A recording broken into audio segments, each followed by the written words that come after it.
elbette. Ha. Diyalog kalpten kalpke baradigan yol. Bu yerda haqiqat talash yoki munozaradan emas, balki o'zaro tushunishdan borliqqa keladi. Bo'lganimizdan beri diyalog demiz. Diyalog başlandı.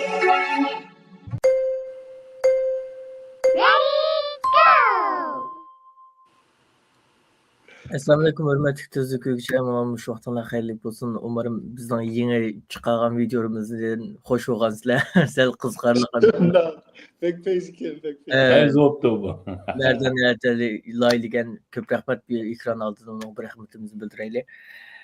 Bugün yine Trump hakkında paranlaşımız. Ötken qitimdə Trump hakkındaki söhbətimizdən keyin yani Amerikanın işidi ve dünyada nurgu özgürlüklər oldu. Hem de Amerika'nın taşqı siyasetinin ajandası bütün dünyanın siyasi ahvalını belgileydiğen ve özgertirdiğen en mühim yerlerden organlarından birisi Amerika hükümeti. Şu an biz noktalıq Amerika'nı ve Trump'ın hazırki siyasetlerini anca analiz kılıp turuşunu, xalqaralıq vəziyyətini küz düştü ve analiz kılıştı intayın mühim bir nəsə dep qaradık. Bugünkü mimarlarımız felsefe tədqiqatçısı Toxtu Abduvayt efendim əmala tanışıq boğundək siyasi mütəxəssis İlşat Kökbör efendim, İlşat Esen efendim.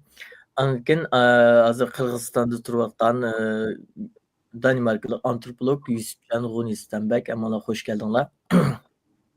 Birinci sorunu İlşat'ta sizden başlayıp gideyle biz en ağır qitim Trump'ны paranlaşqandan keyin Trump'ның yani qandaq Galite siyasetler gibi çıktı siz müştüm bir Amerika'nın işki ve taşqı siyasetlerin noktasının en ahırkı özgürlüklerini bize bir məlumat veremsiz kısaca. Buldu. Bence belki galite de qaramayım. Çünkü bu adam çıkışının burun qilmaydigan ishlarning hammasini degan, endi galite tuyuldigan yeri jiqla, voy bu odam shunda deb qo'ydi. O Aqsaroyga kirgandan keyin vaziyat o'xshamaydi, hamma nima o'zgardi. O gaplari burundan tortib Amerikaning prezident chiqishining oldida jiq va'dalarni berdi, jiq gaplarni qildi.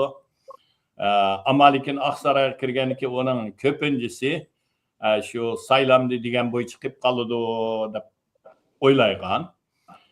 Shundan mı bo'lgan amaliyotda? Masalan, Obama chiqishining oldida birinchi qaror tugab bo'lguncha men Guantanamodagi turmani to'xtatma, taqib etma degan. Ammo ikki qaror tugicha taqalmay ketdi. Shuningga jiqla ashta o'ylagan. Ammo lekin Trump deganni qilyotdi. Shuningga o burunqi Amerikaning siyosiy sahnalariga ko'nib ketgan odamlarga bu g'alita tuyuldi. Masalan, hamda hozirgi eng cho'ng hamma odamni hayron qoldiriblar emas, ba'zilar umidsizlantirgan ishlari USAID'ni taqdi, asosan hamda o taqaldi. O bir cho'ng idora, 10 necha ming odam, 20-30 mingga yaqin xizmatchisi bor. Uyuning har bir davlatlarda ishlayotgan xizmatchilarini hisoblaganda uningdan jiq. O idora parlash holatga tushdi. Mening bilishimcha bir 400 ga bormagan odam qoldi, qolgani hammasi yo'lga soldi. Eng yaqinqisi Amerika ovozi, Erkin Osiyo, Yevropa ovozi, Liberty Europe. Qatorliq shu televiziya, istixborot medialar ularni taqdi. Masalan, bizning Uyg'ur radiosi to'xtab qolgani bir hafta bo'laydi deyamdi. Ming vaqtida, lekin az odam bilan kundalik xabarni mang'izayotdi. Bu bevosita jiq odamlarga ta'sir ko'rsatyotdi. Faqat bu xabar to'xtab qolmadi, jiq odamlarning tuyuqsiz bir o'zgarish olib keldi. Shuning bilan buningga qarshilik, norozilar bo'lyapti, sotlarni arz qilyapti, elishyapti.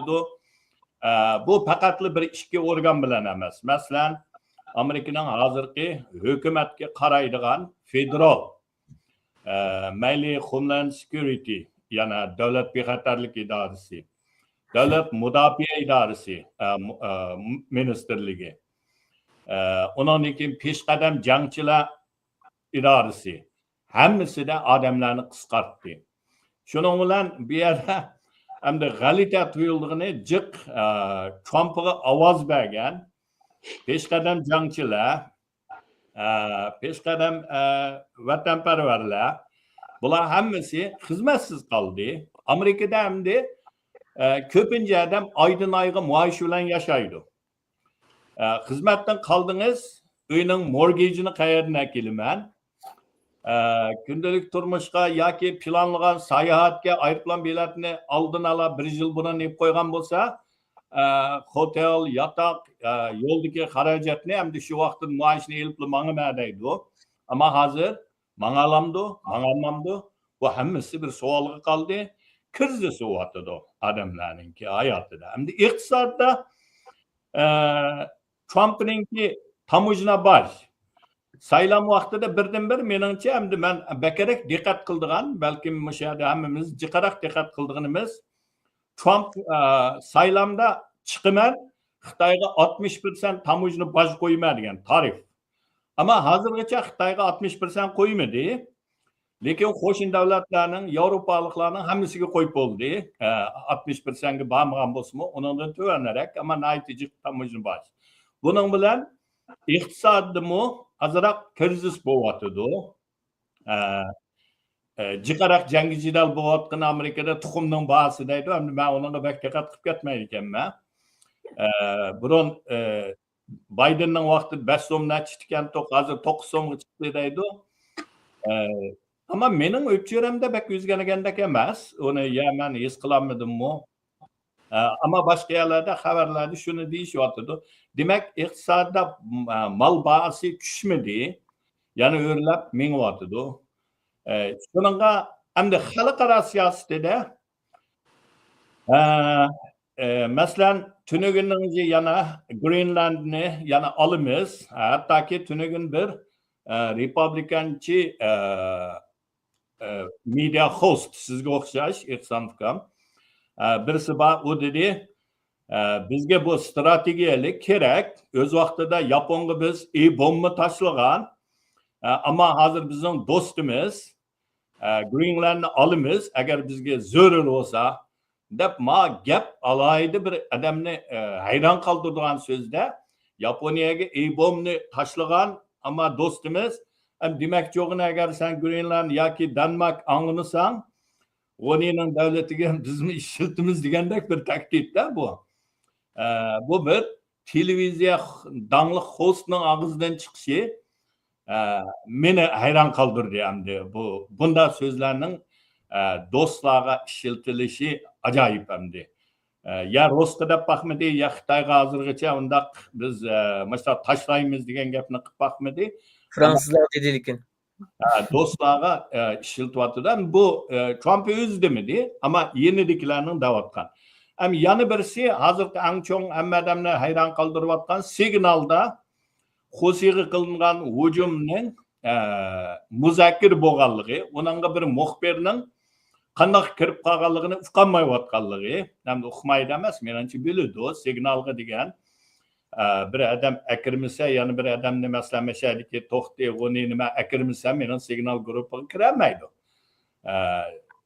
O night aniq. Hamda unda bir appning ichida mayli u app qanchalik bexatar bo'lsin, telefonni hack qila oladi degan gap, telefondagi app %100 undaq masalalarni muzakkir qildigan emas. Hamda bu demak bu hukumatning ba'zi ministr darajalik amaldorlari bu yerda maxfiyat classified degan bu hukmlardan nihoyatda to'van.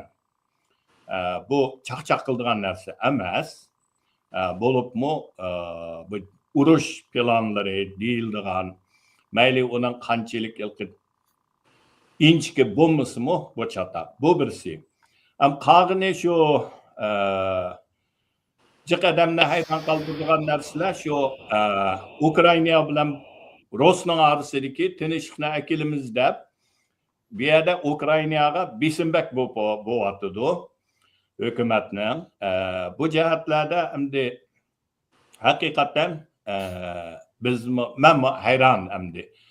Ukrayna bo'lsa bir Rusning tajovuzchiligi uchirgan, bunda bir tajovuzchilikka uchirgan bir davlatni yo'lash kerak. Bu yerda bir qisqa misol qilsam, Vyetnam urushida Janubiy Vyetnam, Shimoliy Vyetnamni kommunist Xitoy bilan Sovet qo'llaydi. Janubiy Vyetnamni Amerika qo'llab 70-yillarda urush bo'lgan. Bu urushni to'xtatish uchun, tinchlik akilish uchun Amerika qanday qildi degan vaqtida Kissinger Nixon bilan deyishib, oldi bilan urushni escalate, yana kuchaytirish. Vyetnamni, Laosni hammasini bombardimon qildi. Hatto Kambodjaning bir taraflarini. Bu o'rinda Xitoyning Vyetnamga, Shimoliy Vyetnamga berayotgan qurol yaroqlari shu yerlardan kirgan Hujimin Road deydi. Shu yo'llarni hammani bombardimon qilib, urushni bir qadar jiddiylashtirgandan keyin Shimoliy Vyetnam bilan Xitoy hammasi bo'ldi, suhbat kuchayli dedi. Shuning bilan suhbatga akilib, undan keyin Amerika chekindi. Hamda jiq odamninki meninglar emas, masalan Neil Ferguson deb Angliyalik bir tarixshunos ham strategiya olimi Amerikada hozir. Bu odamning maqolalarini jiq o'qiyman deydi. Oldi bilan Ukrainani bir kuchlantirib, Putinni azroq ustalga akilib, undan keyin suhbatga qilsa, bu yaxshi ish bo'ladi dedi. Ammo lekin unda bo'lmayotdi. Shuningga yig'inchoqlab aytgan vaqtida davlat ichidagi siyosati bo'lsin, tashqi siyosatlarda bo'lsin, hozirgacha meningcha bir ritmga tushmadi deb qarayman. Bir aniq strategiyaning balig'i azroq mujmal deb qarayman. Bir aniq bir siyosat shakllanmadi deb shuning bilan xulosalayman. Rahmat. Ko'p rahmat Irshadga. Endi mush nuqtadan Yusufjon sizdan so'ray, sizchi Yevropaliklar ko'zda Amerikaga bo'lgan ko'z qarash o'zgar vaqtida qachon sizning ko'rgan materiallaringiz, medialaringiz bu vaqtda nimlan deydi? Masalan, Danimarkaning nim ishi bor, Ukraina masalasi bor degandek Yevropaliklar ham o'zlarining xalqaro siyosat va mudofaa strategiyasi jihatdan qarsam xeyli ko'p bir-birisi bilan ajrayotgandek turdi Amerika bilan Yevropa. Bu hamda sizchi bu hamda Yevropaning tashqi siyosatida bir cho'ng bir o'zgarish keltirib chiqarsa, bu ham dunyoga nisbatan nimadan derak berdi deb qaraysiz? Shundoq. Hozir pek cho'ng bir o'zgarish bo'lyapti Yevropada. Amerikaga bo'lgan ko'z qarashi, bo'lib Daniyaning ichidagi Amerikaga bo'lgan ko'z qarashi pek istik, pekmi o'zgarib ketgan. Boshqa davlatlarda bo'lsa, ancha ishtik o'zgarmaydi, lekin ashiyadimi o'zgarib turyapti. Daniyaga qarasak, u albatta Grenlandiyaning ishlari bilan bog'lanliq bo'ldi. Chunki xuddi Ilshad akamiz degandek, Amerika Daniyaga kuch, shu harbiy kuch bilan hujum qilishimiz mumkin degan gaplarni chiqarsa, albatta Grenlandiyani ilib olamiz, Trump harbiyning kuchlarini deb qilmagan, demagan o'zi bevosita. Lekin Grenlandiyani ilib olamiz desa, uningki demoqchi bo'lgani aniq bo'ldi. Uni anglab Daniyaliklar hem Grenlandiyaliklar o'zimi bek qo'rqib, hem xabar bo'lib ketyapti. Hozir Daniyada bir Facebook gruppi bor. Uningga 100 ming necha odamlar o'z kirib eza bo'lgan. U Facebook gruppi bo'lsa, temasi Amerikaning molini olmaslik kerak degan bir Facebook gruppasi. Amerikani boykot qilish kerak. Uni 2 oyning oldida hech kim o'ylab bakmagan. Shunaqa bo'lib ketganlikni hech kim o'ylab bakmagan. Angacha ikkinchi dunyo urushidan tortib ta hozirgacha demak 70 yillik Daniya Amerikaning keynidan menga xuddi kichik bir itning balasidek Daniya Amerikaning keynidan mengib turgan. Amerika sekrab desa sekraydi, tush desa tushidi. Gap qil desa gap qildi, gap qilmang desa gap qilmaydi. Ashuna Daniya Amerikaniki eng yaqin do'stidan biri bo'lgan. Do'st emas, inisi desak mi bo'ldi, albatta. Ama u hozir o'zgarib ketdi. U shtikla o'zgarib ketdi. Grenlandiya bo'lsa, uningki eng muhim parchasi bo'ldi, lekin Ukrainami uning ichiga kirdi. Chunki Rossiya Daniyadan uzun emas. Baltik dengizidan o'tsangiz, Rossiyadan Daniyaga bir necha soatda provod bilan bog'liq bo'ldi. Daniyaninki dengiz bo'ylaridan Rusiyaninki submarine ötüp turdu. Şunun için Trump Putin bilan do'st bo'lib ketgandan keyin Rossiyaga yaxshi bo'lgandan keyin Ukrainaga yana ko'proq yordam bermasligimiz mumkin degandan keyin Daniyadagilar hem boshqa Yevropadagi siyosatchilarmi xafa bo'lib ketgan. Germaniyada bo'lsa yana boshqa bir ish bor. Germaniyada hozir o'ngchi radikalistlar o'zining partiyasini qurib, Alternative für Deutschland deb Germaniyaga alternativ bo'lgan bir partiyani qurib, o'tgan saylovda 20%ga chiqib bo'lgan. Ular radikal o'ngchilar, xuddi burun nasistlarga o'xshash ko'z qarashlar bor uning orasida.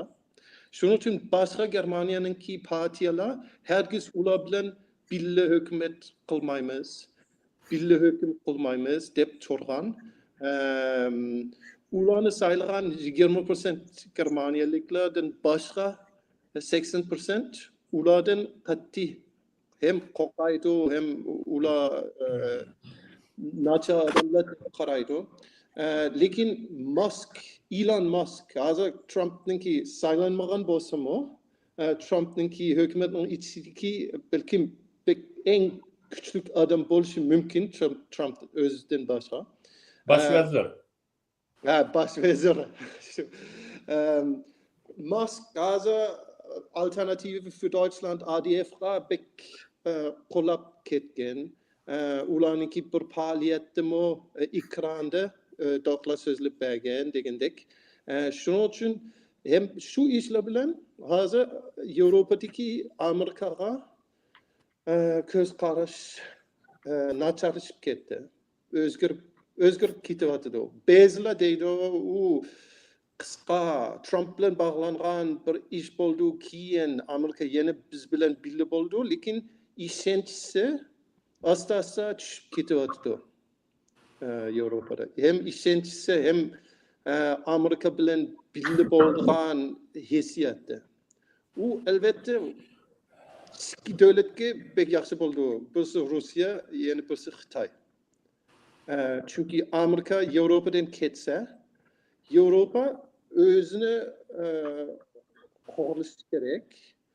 Ammo ikkinchisi Yevropa o'zi uningki harbiy kuchi hem iqtisodiy kuchi haqiqatla o'zi yolg'iz turib Rossiya bilan Xitoy urushga hargiz ketmaydi. Shuning uchun ulardan birisini tanlab, hozir Rossiyadan qattiq qo'rqayotgandan keyin menimcha balkim Yevropa Xitoyni tanlashi mumkin. Amerika yo'q bo'lib ketsa. Oy, cho'ng bombadan birini tashladingiz Yusufjon. Ko'pdan ko'p rahmat. To'xtika, siz hamda bu yerdan bir masalani qiziq men tuyuldi. Avom Trump masalan bir narsalarni deydi hech qanday narsa yo'q, o'zining bir alternativ bir koinotdagi bir masalalarni anadagi ishdiki birigini oladi. Mesela Zelenski'ni bir çağdalık diktatör deb kendi nedime ondaq dedim deb turib oldi. İştim yok. Yo'q, bu xil ishlar hem Trump'ta hem Musk'ta o'tganlarda yapay zekadan so'rab baqsaq, suniya qildin dunyodagi eng jiqsoq uchurini taqdir desa Elon Musk'ni ko'rsatadi. Shunga o'xshash ham bularning o'zlarining bir alternativ bir koinoti bor-ku. Endi siz bu noktadan men qanday qaraysiz? Mesela dünyada muşunda bir alternatif bir ilqi haqiqatdan keyinki bir dünya bir şekillenadi muşta ilqi nima deymiz buni saxt uchurlar bilan bezalgan diktator rejimlar yoki totalitar rejimlar saxt uchurlardan quvvatlangan siz muşta bir bu jihatda qanday o'ylaysiz aka? Savolim toz yaxshi ifodalab berardim shunaqdimi? Yo'q, kerak yo'q. Endi men oldin deb qo'ysam, mening bir qancha o'zimningcha his qilgan, mo'yim deb qaragan bir qancha nuqta va shularni ko'pchilik bilan ham bahrlashsam dedim.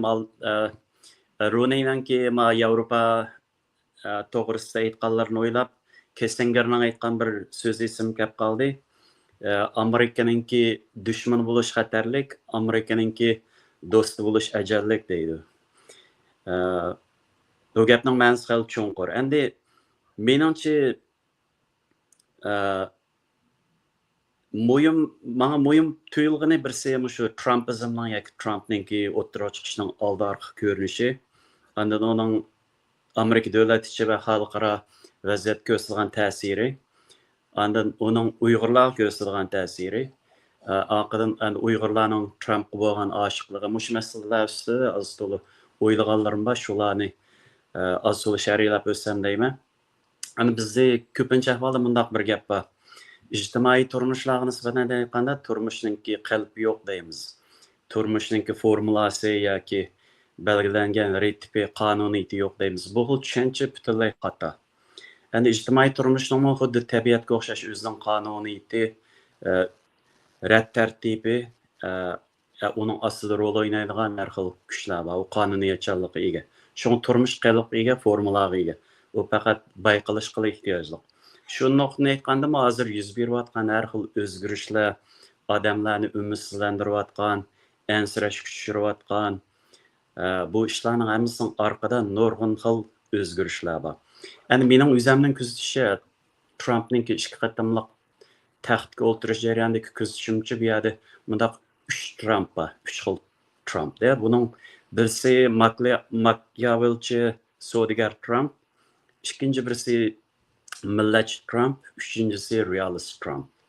Endi bu hukmlarning hammasini oydinlashtirishga to'g'ri keldi. Bularning o'tirg'i chiqishdagi Abay sen degan gapda masalan u gapida yenib oldi bu dedik. Buningga masalan biz aytgan Machiavelchi savdogar shaklda o'tirib chiqqan Trumpning bu varianti dal shu masalaga javob berdi. Masalan Machiavelning nurg'un odamlar biladi, Shahzoda degan kitobi eng mashhur. Onundan boshqa nurg'un kitoblarni yozgan podshoh bo'lishning taktikasi degandek har xil kitoblar. Ya'ni shuningda yolg'on so'zlashni siyosiy bediklarniki yoki hukmronlikda o'ltirishlarning eng tipik aloyligi deb ko'rsatganda. Trumpning o'zining yozgan 90-yillarda deyman. Qancha yillarga esim qolmabdi, lekin bir kitobi bor, savdo qilishninki taktikasi degan kitobi. $250,000 hajlab bir jurnalistni setib olib shuningga yozgan kitobi. Bu butunlay Machiavelninki ideyalarninki o'zininki burmulab Trump shaklda o'tirib qo'yib chiqqan bir nazariyalarda. Gapimizni yig'ib aytganda, bu 3 xil variant, Trumpning bu 3 xil varianti, bu xil o'zgarishlar nerdan kelib chiqqan degan masalaga to'g'ri keldi. Masalan, Trump o'zi saylanib uzun o'tmay degan bir qiziqarli gapi bor. Men birinchi qatam taxtga o'tirganda hammasi men bilan qarshilashdi. Ikkinchi qatam taxtga chiqqanda hammasi men bilan do'st bo'lmoqchi bo'ldi. Lekin men o'zgarib boqmadim deydi. Bu gapning xili chunqur ma'nosi. Birinchi qatam saylanish jarayonida u degan, men Manhattanninki davr ko'chasida birsini yetib o'ltirasammi, mening qo'llag'uchilarim mendan voz kechmaydi deydi. Uning deganlari to'g'ri. Bu mana ikki xil narsadan derak bo'ladi. Birsi bu o'rinda Trump emas, Trump shakldagi ashxil idealik har qanday bir odam o'tirib chiqsa, Amerikaliklar bu odamni qo'llab taxtga chiqara oladi. Birinchi ma'nosi. Ikkinchi ma'nosi masala Trump emas. Masala o'sha davrda bo'layotgan cho'ng o'zgarishda. 90-yillardan boshlab xalqaro ideologiya sohasida, ijtimoiy turmushda bundaq ikki cho'ng o'zgarish bo'layotgan. Buni biz odatda hodisalarni shu hodisaning o'zidan Suvning yuzida chiqqan ko'pikni ko'rganga o'xshashlik ko'rsak, suvning ostida bo'layotgan uning eqinninki, yerninki alayliklariga asosan suvning besimi, surati qatorliq orqali shakllangan eqinninki qonuniyatini tushunmasak, masalani oydinlashtirgani bo'lmaydi. Bu ikki cho'ng o'zgarish nima deganda birisi asos fanlar bilan texnikalashishninki orasidagi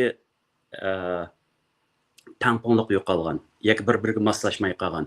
Texnikaninki ilg'orilishi, texnikaninki tez suratli taraqqiyotiga asos fanlarning foundational science, basic science deymiz bu, bular yetishmay qolgan. Buningdagi ikkinchi bir holat, men gapimni yig'inchoqlay deydigan narsa bakchiq bo'lg'achqa ixchamlamsam bo'lmaydi. Bu birinchi xil cho'ng o'zgarish 90-yillardan boshlab hozirga qadar bo'layotgan. Masalan, Gretsiyadagi Yanis Varoufakisninki aytgan texnikalik feodalizm degan gaplari mana mushkul nimalardan kelib chiqqanda. Endi ikkinchi cho'ng o'zgarish liberalizmning yoki erkinlik ideallarininki sabanligi, mag'lubiyati, uning ustidagi millatchilik va realizmlik ideallarninki ustunlikka erishishi. Masalan, dunyoning hamma yeriga qarasak 2000-yillarning boshlaridan boshlab Putinga o'xshash millatchilar, diktatorlar, Xi Jinpingdek diktatorlar, Viktor Orban, Bolsonaro, Hindistondagi Modi, Erdo'g'an unutib qolmang. Erdo'g'an unutib qolmang deymiz. Erdo'g'an qatorliq bu xil diktatorlar, millatchilar dunyoning hamma yerida tushum o'ttirib chiqdi. Trumpning o'ttirib chiqishi bir tasodifiylik emas. Endi bu yerga astirtni rol o'ynayotgan narsa erkinlik ideyalarininki mag'lubiyati. Erkinlik ideyalari eng dastlabki, masalan, Thomas Hobbesning Leviathan degan mashhur kitoblari bor. Thomas Hobbes 18-asr yashagan, endi John Locke'ninki hukumat to'g'risidagi 2 maqola degan kitobi butkul g'arb demokratiyasining asosi deb qaraladi. Amerikaning asos qonunini tiklagan masalan Benjamin Franklin,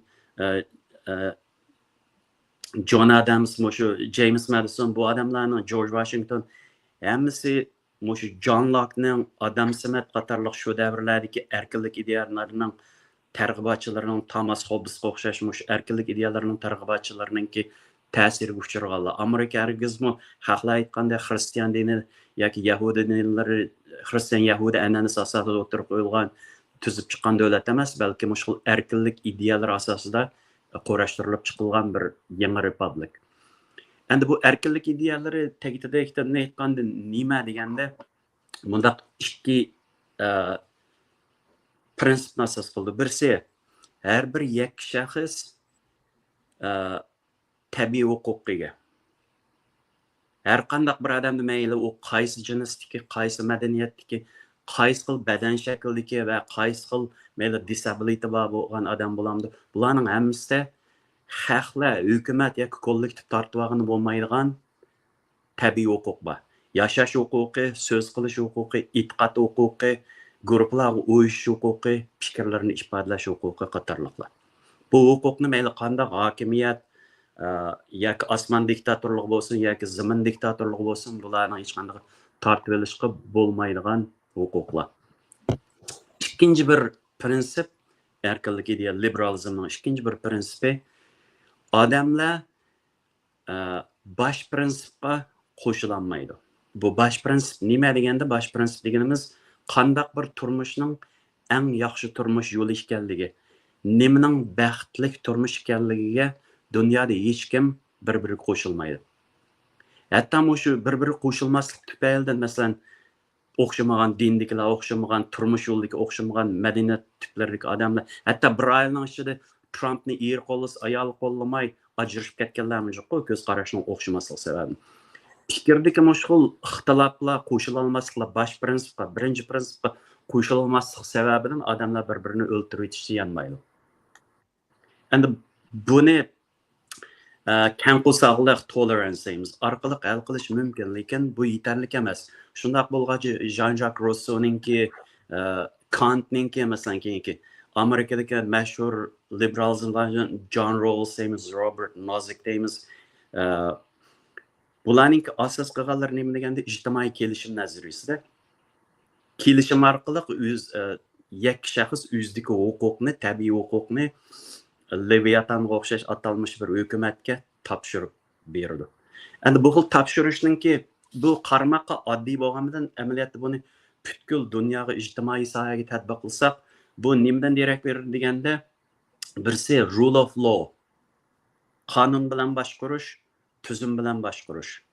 Endi bu xil erkinlik ideyalari 18-asrdan boshlab toki 2000-yillarning boshlariga qadar dunyo miqyosida nurg'unlagan ideologiya ustidan g'olib kelgan.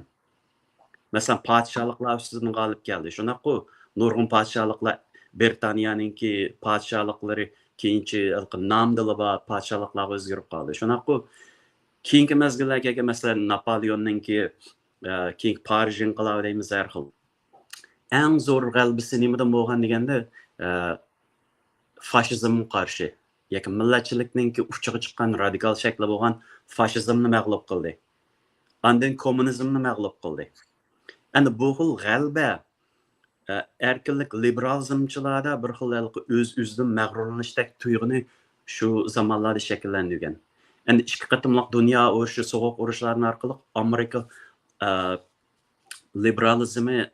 Amerika bu liberalizmga vakillik qilgan dunyodagi birdan-bir kuch bo'lib qoldi. Bu xil kuch oqibatda Amerikaningki liberal yoki erkinlik ideyalarining zo'migiri, liberal hegemony deymiz. Bu xil o'rnini ikkinchi dunyo urushidan keyin rasmiy o'ttirib qo'yib chiqdi. Bular qarshi masalan kommunizmchilar Varshava tashkiloti, xalqaro kommunizm birlik sepi degandek narsalarni o'ttirib qo'yish orqali qarshi chiqib vaqtlik oxirgi hisobda butunlay mag'lub bo'ldi Sovet ittifoqining parchalanishi bilan. Endi bu xilqi liberalizmningki mening bir oddiy ideyam bor, u bo'lsa har qanday bir ideya dogmalashganda radikallashadi. Bu xil taqdirdan hech qanday ideya qutulib chiqqan emas. Masalan, dinlar shu. Dogmalashganda radikallashadi, asabiylashadi. Bu dogmalashish, radikallashish shu ideyaningki o'zining halok bo'lishiga yo'l ochadi. Endi erkinlik ideyalariga bu xil savallikmi shuni qechib qutula olgan emas. Endi bu yerda aslida erkinlik ideyalariningki g'alabasi g'oyat zo'r bo'lgan. Masalan, ikkinchi dunyo urushidan keyin iqtisodiy nuqtadan aytsak, dunyo savdo tashkiloti, dunyo banki, xalqaro pul fondi jamiyati qatorliqlar orqali dollarningki hukmronlik o'rni butkul xalqaroning butkul dunyoning tuzum bilan boshqarishdek, iqtisodiy turmushni tuzum bilan boshqarishdek. Abay biz erkinlik ideyasining muhim bir tipik xarakteri qonun bo'yicha boshqarish dedik-ku, ijtimoiy kelishim. Ya'ni mushkul tuzum bilan boshqarish orqali butkul xalqlarning iqtisodiy turmush endisini chertyojini Amerika sizib bergan ikkinchi dunyo urushidan keyin. Hamma iqtisodiy aloqalar davlatlari masalan SWIFT sistem deymiz. Bular orqali bo'lmagan aloqa yo'q. Dollarningki o'rni Dunyo bankisi qatorliqlarningki tuzib bergan mush sistemasi Amerikaningki iqtisodiyotning gullashini haqiqiy amalga oshirgan. Yevropami gullandi. Umuman erkinlik ideyalari mana xalqaro munosabatda bo'lsin, iqtisodiy turmushlarda bo'lsin, bu xil gullanishlarni olib chiqadi. Lekin xuddi dogmalashish, har qanday bir ideyani radikallashtirganga o'xshash erkinlik ideyalari mu radikallashishga boshlagan. Bu radikallashish mundaq 4 soat ish barlindi. Oldin bilan aytganda davlatning ichki nuqtasini aytganda birinchi radikallashishi bizga bularni demokratlarningki Trump turib birinchi sabab erkinlik ideyalarining radikallashishi identity politics deymiz. Salohiyat siyosati. Bu hukumatning hech bir majburiyat yo'q odamlarningki jinsiy salohiyatini o'zining qanday belgilamdi. Bu masalani hukumat kunlik tartibning o'ttirsa qo'yib olish demokratlarning eng chong xatarligi. LGBT, abortion rights bu narsalar hukumat aralashish yoki hukumat bu narsalarni dogmalashtirib siyosatga aralashtirishning o'zi eng zo'r xatolik. Amaliyotda bu erkinlik ideyalarining ta'tirishchi manganlikqa o'xshash. Bu bir xil xatolik. Shu sababdan demokratlarningki bu jihatdagi unumli siyosatlarni qo'llay olmaslik sababidan kutib qo'yishi tabiiy ahvol. Trump emas har qanday bir odam o'tirib chiqib ularni o'ng'ayli yengib olishi aniqlamaslik edi. Andın ikkinchi birisi davlat ishidan aytganda buni meritocracy deymiz. Sen qiziqsanglar Harvardniki Michael Sandel degan faylasuf o'tirib qo'ygan ideya, kuchli ideya. 90'ların ki mesela Bill Clinton'un ki davrida Amerika iqtisodi shu qadar gullangan, shunaqa. Keyingi davrlardan boshlab mesela Bill Clinton'un ki meritocracy'ni men bir qancha xil nuqtadan tushuntirib baqdim. Meningki deyishimcha bu bilimdorlar hukmronligi yoki mahoratdorlar hukmronligi yoki ta'liklar hukmronligi. Endi bu qandaq masala deganda Amerikada taxminan 30 yilga yaqin vaqt ichida tuyan qatlamdagi namoratlarning turmushi o'zgarib boqqan emas. Masalan, upward mobility deymiz iqtisodda. Namoratlar o'rta qatlam, yuqori qatlamlar orasida o'zgarish jiq bo'lib boqqan emas. Stagnation, maoshninki o'zgarmasligi, namorat odamlar bo'libmi eng chong o'zgarishlarni New York, Sharq qirg'oq, G'arb qirg'oq, Silicon Valleyda qashnoq yerlarda jiq. Bu yerlarga kelib cho'ng pullarni tepib boy bo'lib upper class bo'lib ketayotganlar kimlar? Ko'chmanlar, asosligi oliy maktab o'qiganlar, yuqori ma'rifat o'qiganlar qatorliqlar. Ana mushkul sabablar tufaylidan bularninki bu demokratlarning yoki liberalistlarning xatoligi nada deganda muhim masalani yoki siyosatda bilimdorlar hukmronligiga mayil keladigan siyosatlar eng ko'p bo'lib ketgan. Umuman bir odam masalan Bill Clintonning aytgani what you earn equals to what you learn. Demakchi bo'lgani sening erishganing sening o'rganganing. Amerika jamiyati shu qadar bir holatga yetganki, oliy maktab unvoni yo'q, maktabda o'qimagan odamlar ko'pincha turmushda g'alaba qilib chiqalgan emas. Masalan, Alabama, Oklahoma, Kansas degandek Trumpning qo'llashlari eng kuchli bu joylar yezi qishloqlardagi bu odamlar nurg'unlari oliy maktablarda o'qib ular qilgan emas.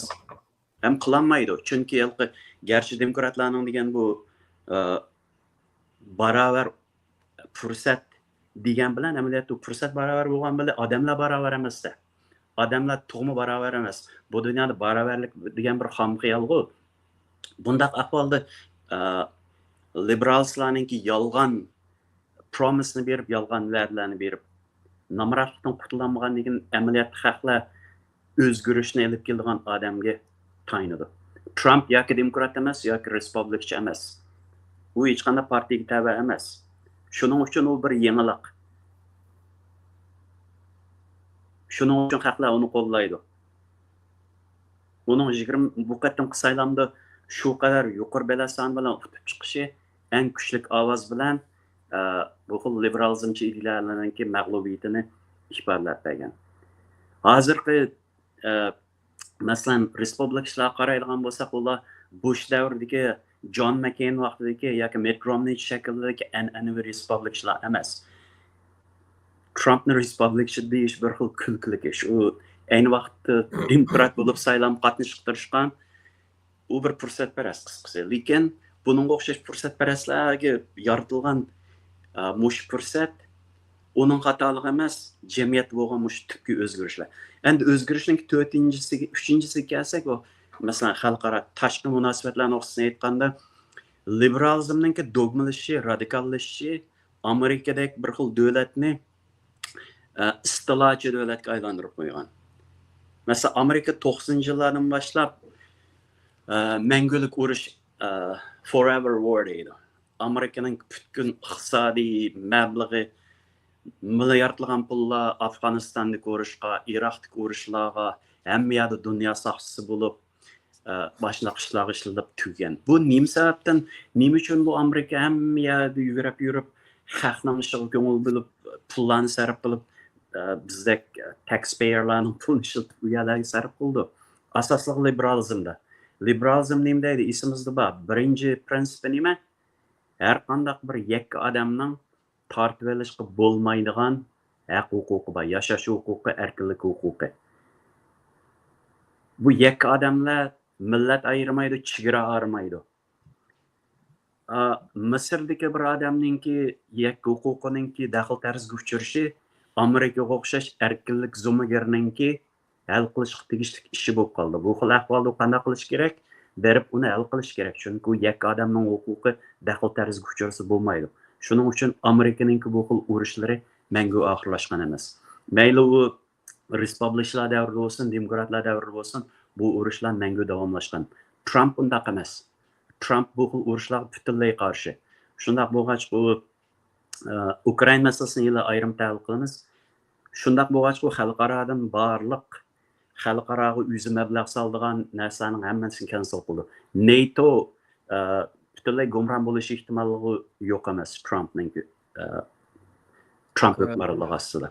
Boshqa barliq tuzilmalar, masalan, atalmış Parij kelishimi yoki boshqa har xil erkinlik nazariyalari asosida tuzum bilan boshqarish shaklida o'tirg'a chiqqan iqtisod butunlay gumron bo'lish oldida. Chunki Trump yoki demokrat emas, yoki respublikachi emas, uningki taxtga chiqishidagi birdan-bir qarti liberalizmni qarshi turish. Uning butun vayron qildig'ini dal shu liberal erkinlikni qurashtirib turgan tuzilmalar. Iqtisodiy tuzilmalar uning hammadan yenib chiqib iqtisodga bekinmalik holatga o'tishlarining hammasining sababi shu edi. Endi bu xil liberalizmning dogmalashishi, radikallashishining 4-bir xil ifodasi haddidan ortiq xalqaralashish yoki hyperglobalization deymiz. Endi xalqaralashish dastlabda foydali bo'lgan. Masalan, 2-Dunyo urushidan keyin xalqaralashish orqali abay degan dollarning hukmronligi o'rni butkul dunyoda Amerika tuzib bergan iqtisodiy tuzilmalar orqali dunyoning iqtisodiy turmushining shu shaklda davomlashishi bu globalization. Globalization yoki xalqaralashish mana ikki narsa yig'ib aytganda. Birisi kapitalning erkin yurishlishi, ya'ni birisi emgak kuchining erkin yurishlishi. Agarda bu xil erkin yurishlishni boshqarmaganda, haddidan ortiq qo'yib etilganda, u holda hozirgi holat kelib chiqadi. Albatta bu xil haddidan ortiq globalization bu xil iqtisodiy tuzilmalarga bo'ysunmay ko'zbo'yamchilik qilgan Xitoy va boshqa shunday davlatlarga nisbatan foydali. Bu jarayonda 2000-yillarda buningda muhim bir masalani ta'kidlashni unutib qoldim. Bu jarayondagi o'zgarish liberalizmningki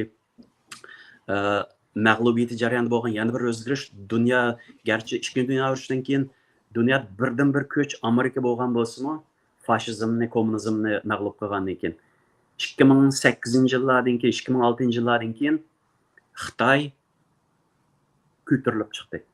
Iqtisodiy boylik oshdi, shundoq bo'lgach harbiy kuch oshdi, dunyo ikki qutblashdi. Bu xil ahvolda Amerika mumkin emas hamda dunyodagi o'zining burunqi zo'migarlik o'rni bilan siyosiy tuzilmalar, iqtisodiy tuzilmalar hammani Amerikaning o'zining shaklida dunyoni qurashtirib chiqish hamda mumkin emas. Kechikdi. Xitoy ko'tarilib chiqdi, dunyo ikki qutblashdi, ba'zilar uch qutblashdi deydi. O'rusni ko'z tutib. Lekin o'rus tuvallayotgan yoki chekinayotgan bir kuchda. Endi bu xil hyperglobalization yoki haddidan ortiq globalizationning ziyni Amerikaga bo'ldi.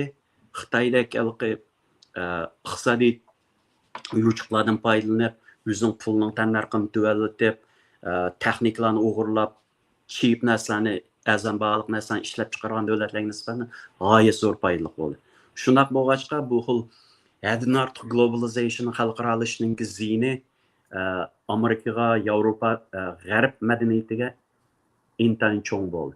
Endi buning oqibatiga kelib chiqqan eng cho'ng bir masala bu erkinlik nazariyachilarining birdan-bir o'ylab yetmagan yeri ijtimoiy masalalarni shu vaqt nazarga olmaganda.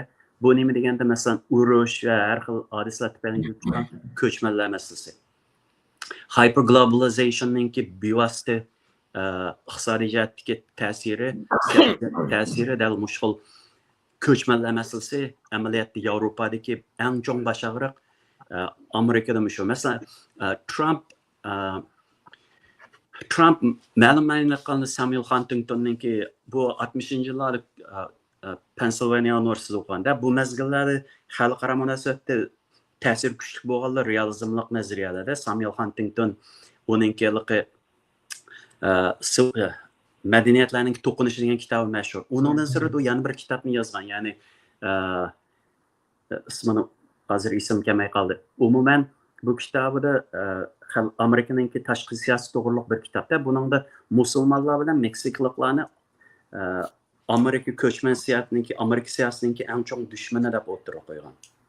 Avvalgi madaniyatlar to'qinishi deganda musulmon davlatlarning chegarasining ham yerlar qanaqidi degan narsa bu.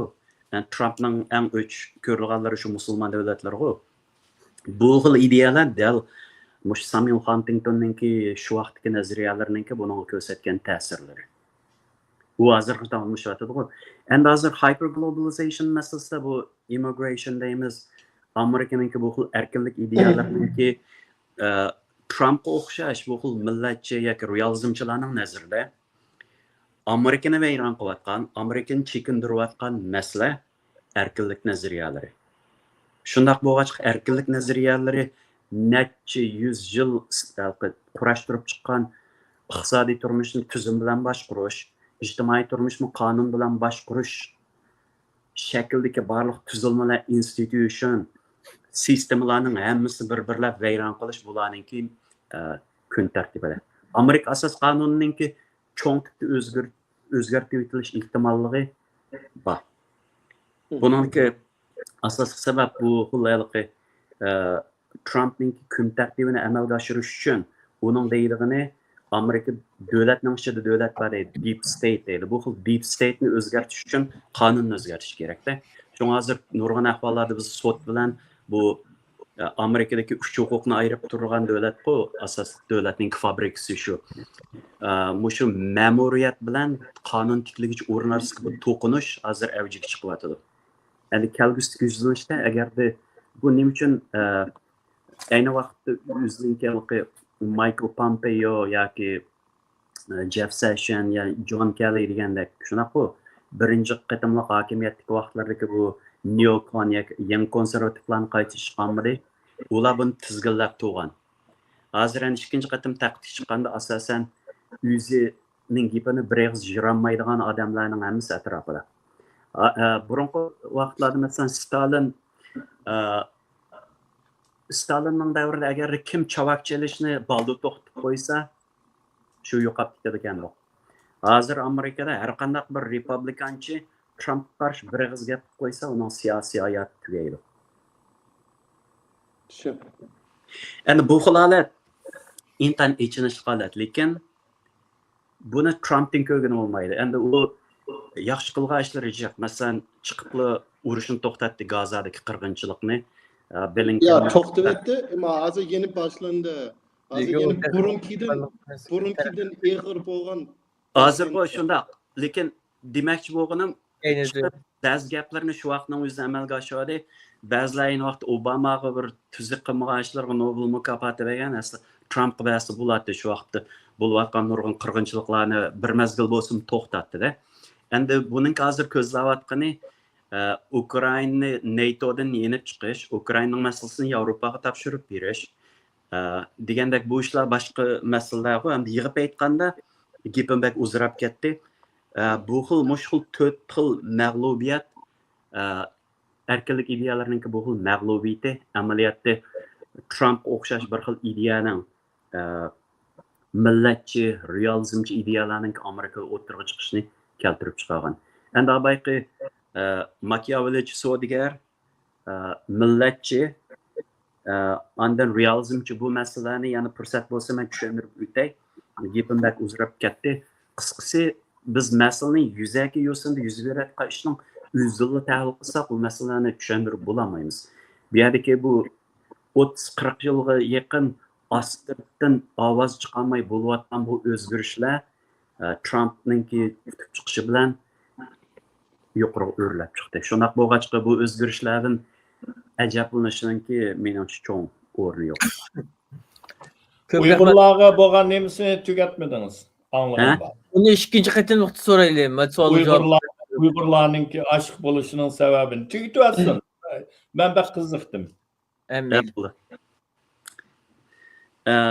To'xtama bu.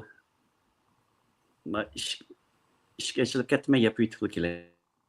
Bo'ldi. jiqadan qiziqadigan temachu. Aylıqlik biz hem de jurnalistlik noktasında oylayımız. Bir adam iki adam oturup sizdan to'g'ri. Çılağın boğan nemesi bu kalamdikin dep almıştık söz. Endi mesela Qisqalar. Uyg'urlar mening uyamcha hozir endi Uyg'urlarga bo'lgan ta'siri meningcha Xitoy bilan Amerikaning munosabatiga zich bog'liq. Endi hozir Amerikada bo'layotgan nurg'un o'zgarishlar masalan bu yordamlar, radiolarninki vaqtli to'xtatib qo'yishi bu masalani dedik. Abay siz eshitgan Neil Fergusonning bir gapini dedingiz. Neil Fergusonning aytgan Fergusonning chekidaydigan bir qonuniyati va iqtisodiy turmushning. Buningda Amerikada hozir 2025-yilga kelganda u nurg'un imperiyalarni tadqiq qilish orqali o'tirib olgan nazariyasiga, masalan, Ispaniyaning, Britaniya, Osmon imperiyalarining mag'lub bo'lishiga asosiy sabab nima deganda bu chekdan eshib ketgan. Bu nima chek deganda Fergusonning qonuniyati degan nima deganda agar bir imperiyaning yoki kuchli davlatningki davlatning qarzning o'simini yoki davlat qarzining o'simi shu davlat mudofaasiga ishlatilgan pulning sonidan eshib ketganda bu imperiya tarixdan buyon mag'lub bo'lib ketgan. Rim imperiyasini tortib taki Britaniya imperiyasigacha. Endi 2024-yilga kelganda Amerikaning o'zining qarzining o'simiga to'laydigan puli qarzning o'si emas. Amerikaning qarzi hozir 36 trillionga chiqdi-ku. Shuningga to'laydigan o'sim, buning 33% xalqarodan boshqa davlatlardan olgan qarz ekan. O'shunga to'laydigan o'simning o'zi Amerikaning davlat mudofaasiga masalan bu yillik davlat mudofaasi 850 milliard ekan. Lekin shu qarzning o'simiga to'laydigani 1 trillionga yetibdi. Onun köpüncüsü Japonya'ya to'laydi, ikkinchisi Xitoy bo'ldi. Albatta. Shundoq bo'lg'achqa bu xilqi Elon Musk'dagi odamlarni qisqartish bularning orqa ko'rinishi oshadi. Bular qo'rqishga boshladi, ensirashga. Endi bu xil ahvolda Xitoyni burunqi erkinlik nazariyachilari Xitoy bilan engagement yoki aloqa qilish, cooperate qilish masalan xalqaro munosabatda ishga yaqin bog'i realizm bilan liberalizm realizmlar yangi konservativlarning nazariyalari Marco Rubio burunqi Pompeo'larning hamma nazariyasi umuman yoki liberalizmchilarninki gapini almashtirib qoldim. Liberalizmchilarning aytgani umuman Xitoy bilan munosabatni yaxshilash yoki aloqa qilishda. Endi hozir keyin mazgillar kelganda bular bu ziyonni tushunib Xitoyni contain qilish yoki uni besib qo'yishni markaz qilganda, masalan Obama mazgildan boshlablar pivot to Asia deydi-ku, Osiyoga yo'tkilish, diqqat iqtidor nazarini Osiyoga yo'tkilish.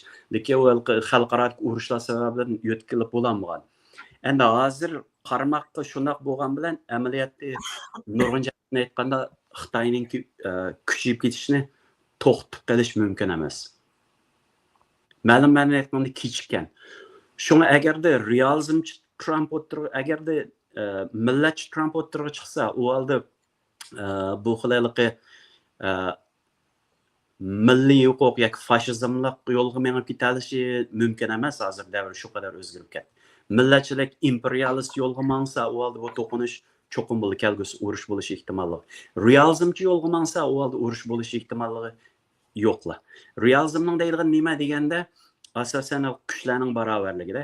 Bu xil ahvolda G'arbda Amerika ustidan o'rinda, Sharqda Xitoy o'rin qo'yadigan ikki qutbli holatni muqimlashtirish mumkinchiligi eng kuchli. Endi mushunday ahvol bo'lib qolganda biz Uyg'urlar bo'lgan ziyni cho'ng.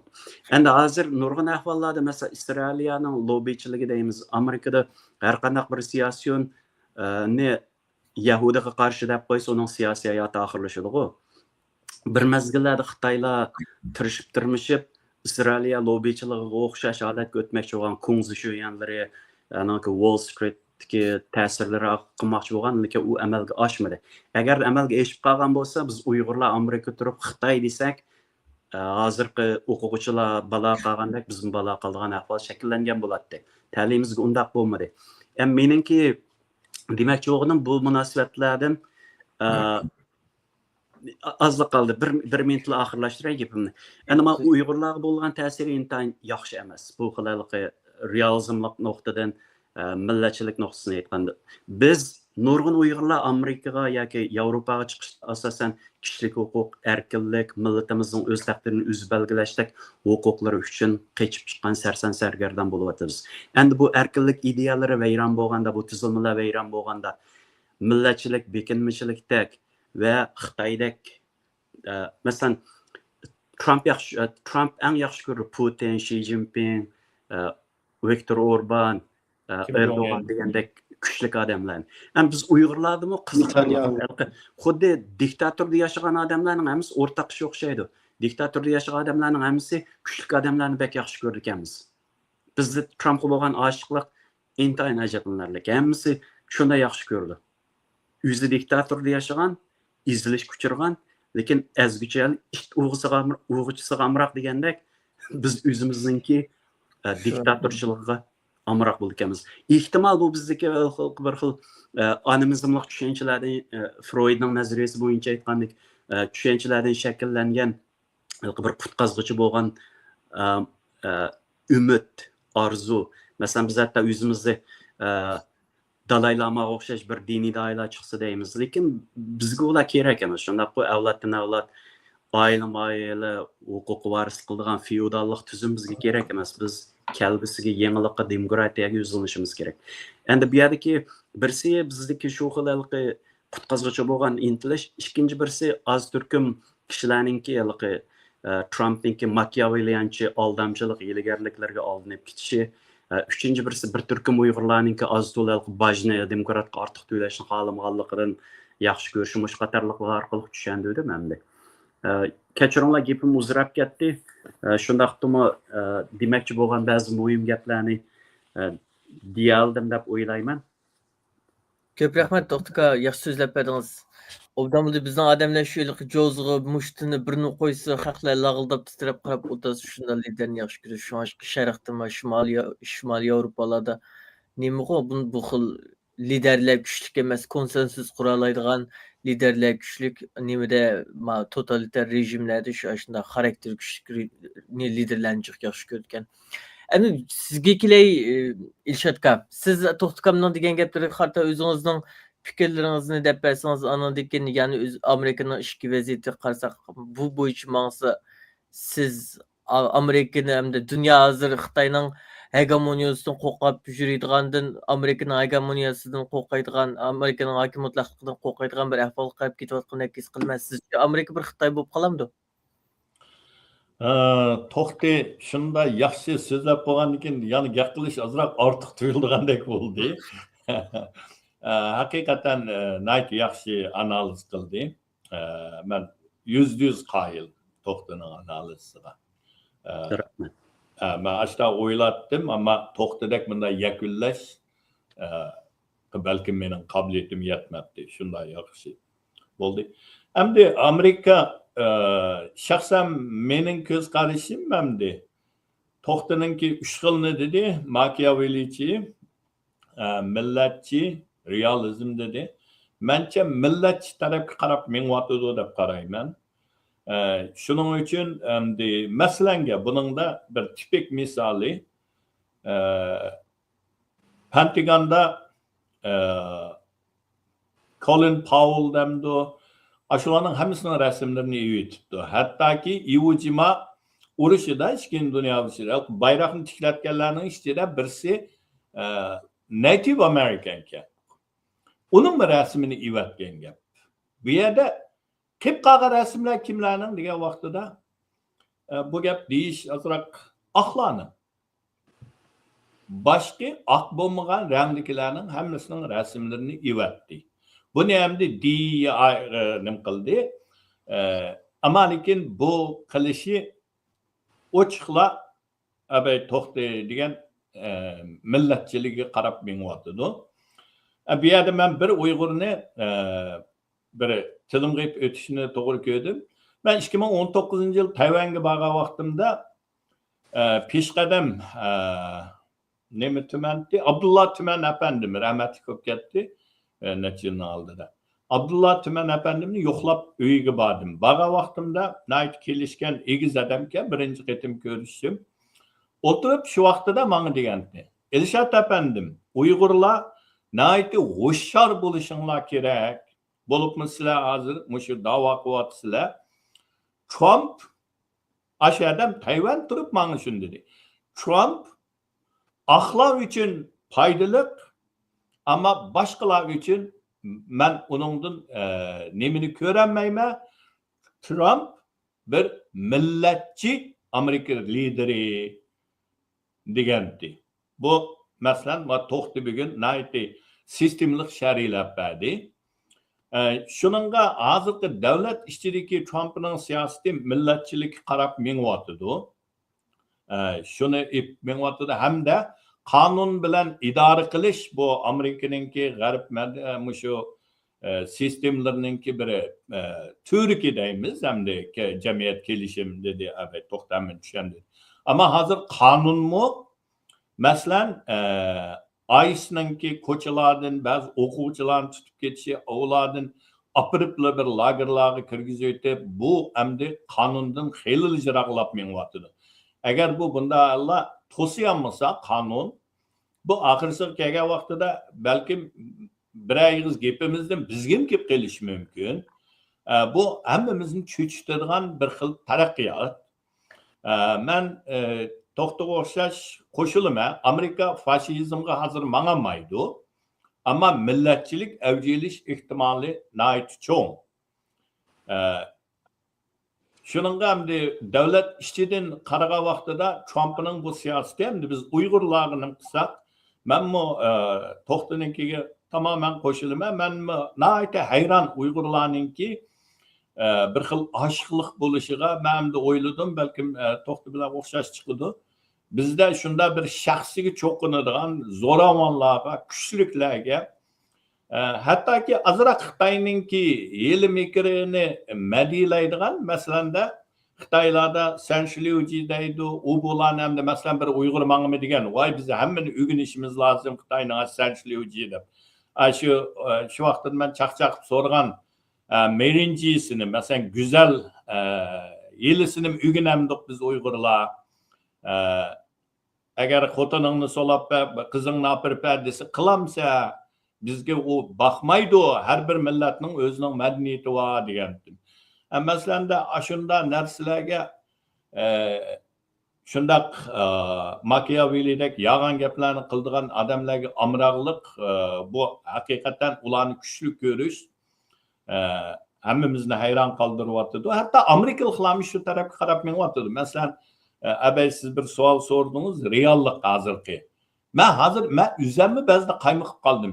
Zodi bir reallikninki faktining bir o'lchami bormi yo'qmi? Masalan, da identity eng cho'ng birinchi bo'lib taqilyapti. Masalan, ashuningga kelgan vaqtida qaysi reallik?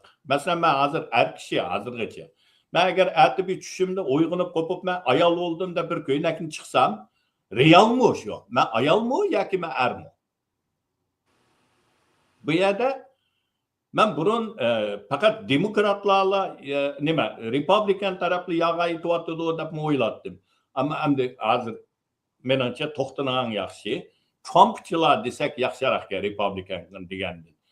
Bular yog'ani aytyaptam desam, demokratlarning ma tarafdimi mushuningga o'xshash mujmal narsa chiq. Menimcha to'xtanayt yaxshi shariylandi. Aslida bunga hukumat aralashmaslik kerak.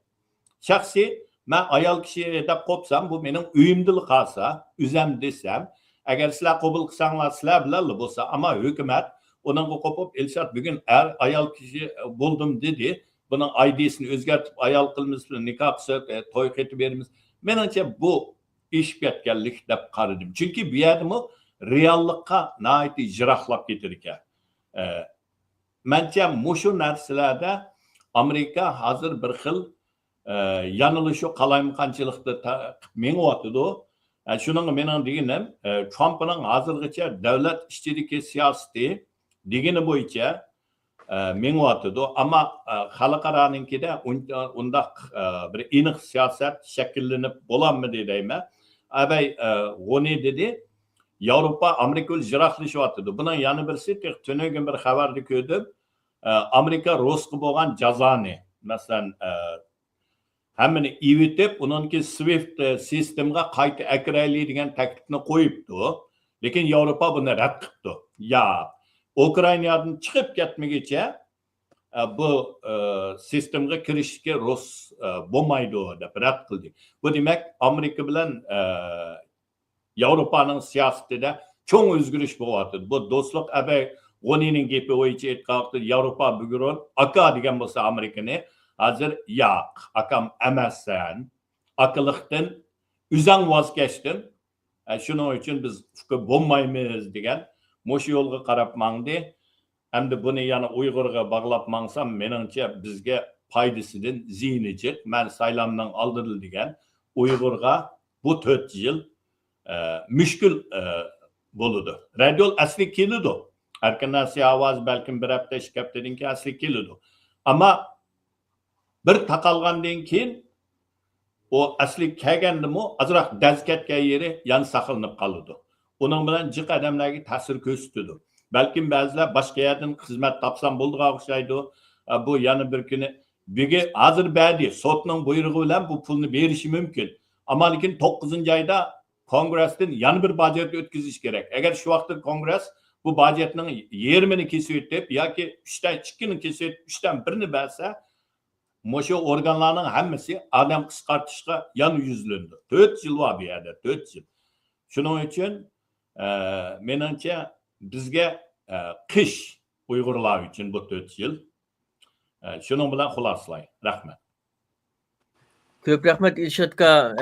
Tug'uni sizdan savol so'rayman de, lekin savol so'rashdan burun men Ilshodga bilan to'xtamdan jinsiyat kimlik deydigan teoriyalar haqidagi so'zlarga ancha qo'shilib ketmaydi ekanman. Liberalizm sal hamda ojizlashyapti g'arb dunyosida, lekin chunki buning otoriterlik, mayin texnologiyalarning chiqishi, andan keyin ba'zi iqtisodiy krizislar degandek masalalar tufayli yangi kurasal yer shariy masalalarga duch kelyapti liberalizm. Lekin nima degan bilan liberalizm yana g'arbning hozirgi tushuncha qurilmasiniki eng asosini tashkil qilgan eng muhim narsalardan birisida jamiyat ahvolini tuzaydigan, jamiyat ahvolini organiz qilgan, anki siyosiy ahvolni, qonuniy qurilmasini shakllantirgan eng muhim ideologiyalik bir narsa. Ammo biz ba'zi narsalarni ijtimoiy masalalarni analiz qilgan chog'da bu jinsiyat kimlik degan narsalarni analiz qilganda maxsus sotsiologiyada yoki psixologiyadagi aniqlamalarga jiqroq qarasak udan bo'larmikin deb qarayman. Chunki hozir Ilshodga deb o'tdi, bugun ayol ma'z qo'pib er bo'la yoki men ertasi qo'pib ayol bo'l. Masalan, u transseksuallik unda bir narsa emas-da, u masalan jinsiyat, jinsiy xohish deydigan narsa bir insonning shu tug'ilgan chog'da muhitning genetik, anadikin hormonal seviyelarining bir kombinasyon shaklida o'tirib chiqadigan bir narsa, bir kundil o'zgarib qolgan bir narsa emas, u tug'ma shakllangan narsalar emasmi ko'pincha ahvolda. Şuňaşda men bu noktalardan qaragan chog'da hamda LGBTQ haqlari jihatdan hamda demokratlarni bek nimo deb qarab ketmayman. Albatta buning bek uch nuqtalarga ketgan radikal so'z nuqtalari bo'lishi mumkin. Hem özemçimi Amerika'nı bu xil kimlik siyasetleri için Avrupa devletleri qaragan chog'da bek nimo deb ilg'or deb qarab ketmayman. Chunki masalan Fransiyada bo'lgan olimpik musobaqasini ko'rib ko'rdik. Fransiyadagi olimpik musobaqasi Amerikada bo'lish ehtimolliqi mencha yo'qdi. O xil shaklda ilib boramadi. Onun qaragan chog'da Yevropaning siyosatlari texmo menga texmo liberal texmo demokratiya kişilik texmo hurmat qilingan seviyada keladi.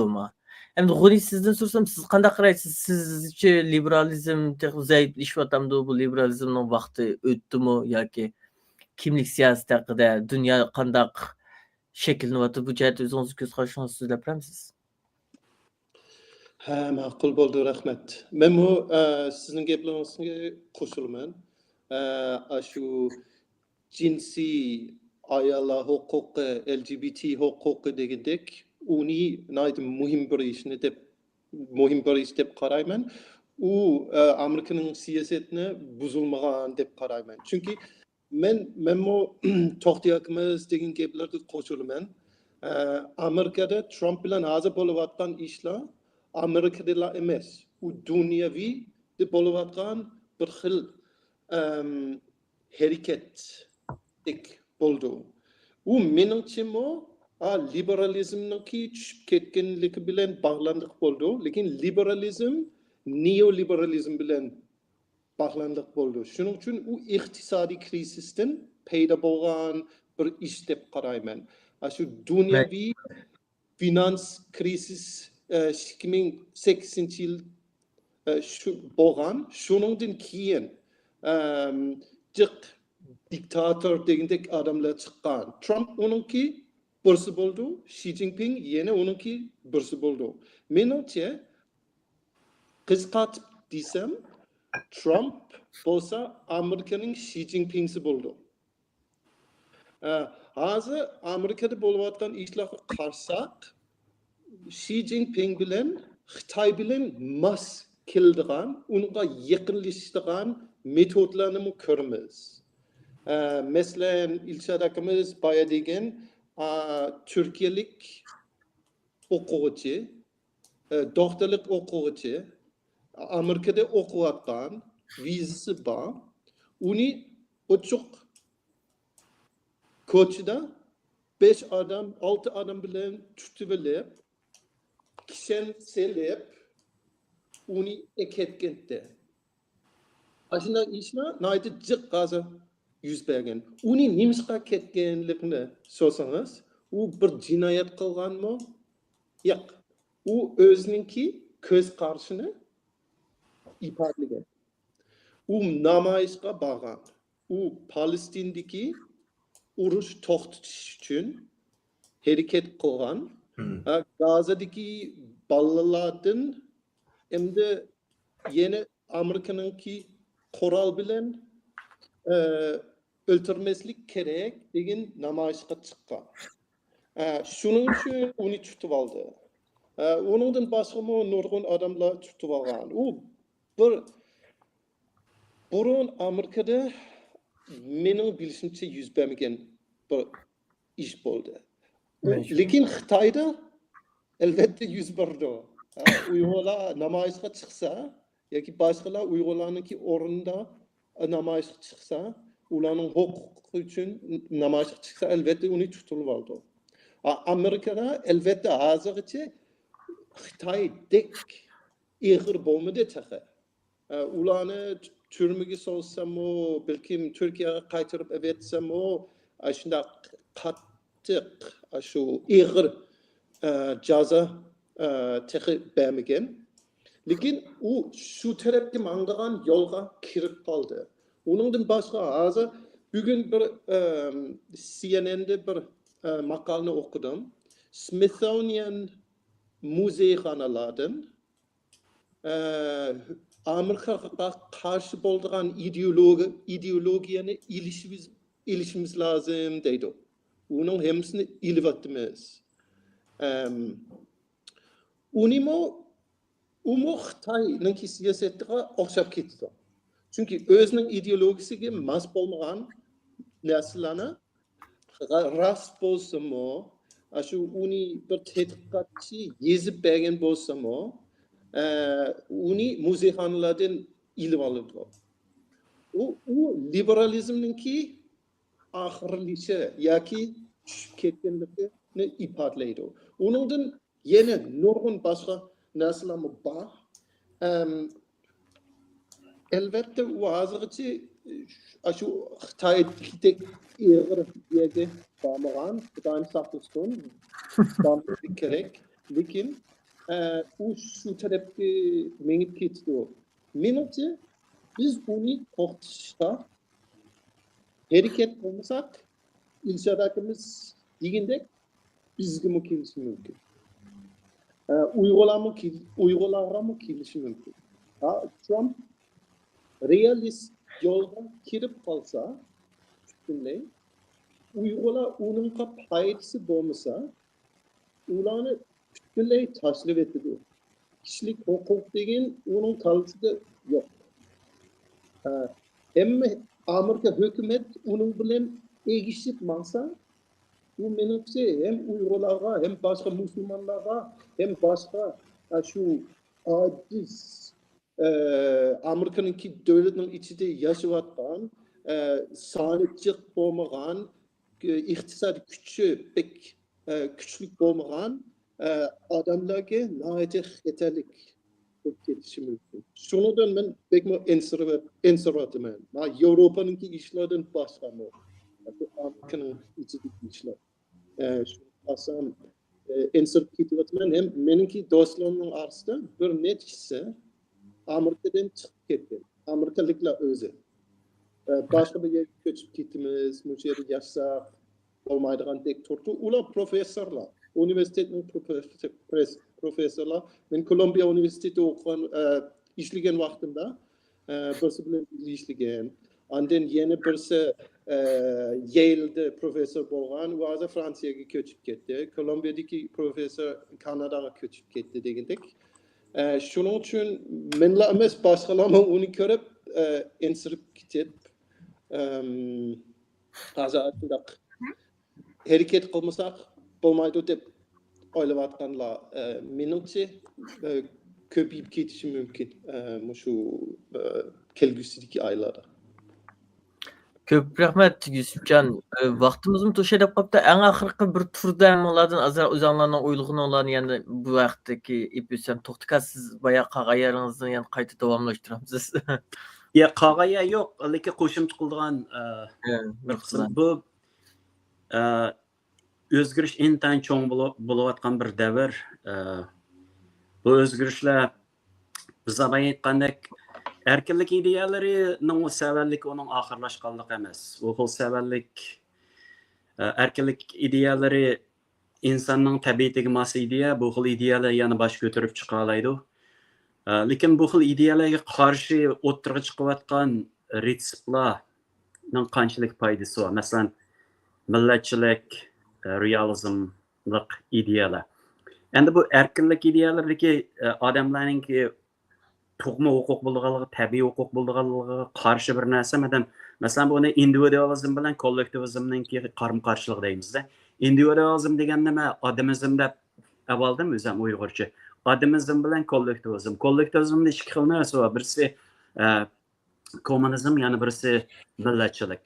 Endi bu xil har ikkalasini demoqchi bo'lgani, masalan, odam tug'ilganda yakka shaxs tabiiy huquq bilan yashash huquqi, fikr qilish erkinlik huquqi bilan, barobarlik huquqi bilan tug'iladi. Kollektivizmning deydigani dal ta'tirsi. Odam tug'ilganda yoki odamning peshonasiga yoki odam tug'ilgandalar u bir kollektivga, bir millatga, bir irqqa, bir diniy komitetga tava bo'lib tug'iladi deydi. Endi erkinlik tarafdorlari yoki erkinlik nazariyasi tarafdorchilarning masalan John Locke'ning degani mashhur bu odamlar bir bir parcha oq qog'ozga o'xshash tabula rasa degan nazariyasi. Bizning kichik vaqtlarimizda deymiz-ku, kichik bola degan bir parcha oq qog'ozga o'xshash, uningga nima yozsam shu bo'ldi deb. Mavjudiyatchilik nazariyasi bo'yicha aytganda masalan mavjudiyat bilan mohiyatning munosabati, Sartrening aytgani mavjudiyat mohiyatdan burun. Odam oldi bilan yashaydi, ondan ma'lum bir mohiyatga ega bo'ldi. Yoki bir sinfga, bir diniy jamiyatga yoki bir millatga. Millat bir ideologiya, din bir ideologiya. Endi masalan biz bir qartallikni qilib Xitoyda yashasak, u Xitoy madaniyati bilan cho'ng bo'ldi. Uni sen qartallikdan Xitoy emassan deyamaymiz. Shuning o'xshash. Demakchi bo'lganim menga nisbatan o'zimning shaxsiy ko'z qarashim bo'yicha aytganda, odamningki individualligi uning kollektividan ustun o'rinda. Nietzschening degani bo'yicha aytganda baribir shaxsmi o'zining kollektividan uning qimmatini surishti qila oladi. Bir millatning madaniyatining qimmati uning har bir millatning yaxshi shaxslarga qanchalik erkinlik bera oladiganligida. Bizda har xil millatchilar bor. Shundaqmi millatparvarlar emas, millatchilar. Bu millatchilarning deydigani o'zining tor doiralik shaxsiy manfaati orqali har bir yakka Uyg'urningki haq huquqini, erkinligini qurbon qilsa qiladiki, o'zining ajandasini amalga oshirishdan voz kechmaydi. Bu xildagi millatchilikning oqibatini biz Yahudilarning tarixiga selishtirsak ko'ra olamiz. Yahudilarningki azob uqubatdan qutulib, qulluqdan qutulib, erkinlikka erishib bir Yahudi davlatini qurishga erishdigini millatparvarlik. ularni hozirgi kundagi balo qazoga savatqani millatchilik, zionizm. Bizda nurg'un ziyolilarimiz millatchilik bilan millatparvarlikning farqini ayirib chiqolmaydi. Endi bu meningki yig'inchoqlash xarakterli bir so'zim. Oxirida bir qo'shim chiqib qo'yganim, abay azroq expand qilamdim. Biz kerak boshlagan bo'lg'achqa bir necha minut ortiq so'zlasak hech nima bo'lmas deyman. Evet. Men degan ikki cho'ng o'zgarishninki birisi